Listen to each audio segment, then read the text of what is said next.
நம்மள நிறைய பேர் என்ன நம்புகிறோம் தெரியுமா?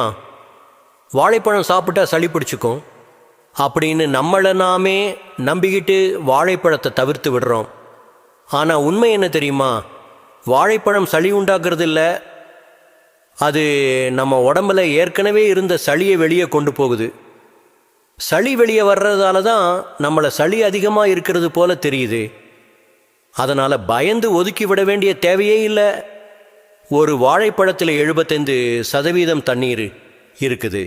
அதோட நார்ச்சத்து, வைட்டமின் சி, பொட்டாசியம் என எத்தனையோ நலன்கள், நம்ம உடம்பு தயாரிக்க முடியாத 8 முக்கியமான அமினோ அமிலங்களும் இதில் தான் இருக்கு.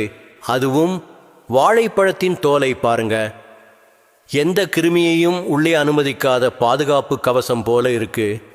உயர் இரத்த அழுத்தம் இருக்கா? வாழைப்பழம் உங்க நண்பன். இரத்த சோகை இருந்தாலும் கூட இது உங்களுக்கு உதவ கேப்பபிள் ஃபுட். சின்ன சின்ன விஷயம்தான், ஆனால் தொடர்ந்து வாழைப்பழம் சாப்பிட்டா கூடவே வரும் நன்மைகள் நீங்க எண்ணவே முடியாது. அதிக மது குடிப்பவர்கள் வாழ்க்கையை சரி செய்ய வாழைப்பழம் தாங்க சப்போர்ட். நினைவாற்றலை வலுப்படுத்தும் P6, P12 வைட்டமின்கள் இதில் இருக்குது.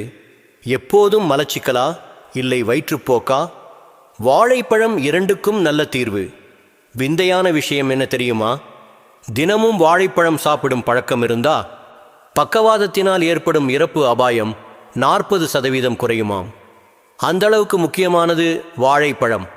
ஆனால் நம்ம தான் சளி வரும்னு சொல்லி அதை முதல்ல ஒதுக்குறோம். அதால தான் அறியாமையை விட ஆபத்தானது வேறு எதுவும் இல்லை. இனிமேல் வாழைப்பழத்தை பயந்து தவிர்க்காமல் நம்பிக்கையோட உணவில் சேர்க்கலாம். உண்மை தகவல்களுக்கு உங்களை விழிப்புணர்வு செய்யும் இந்த சேனலை சப்ஸ்கிரைப் பண்ணுங்க. நன்றி.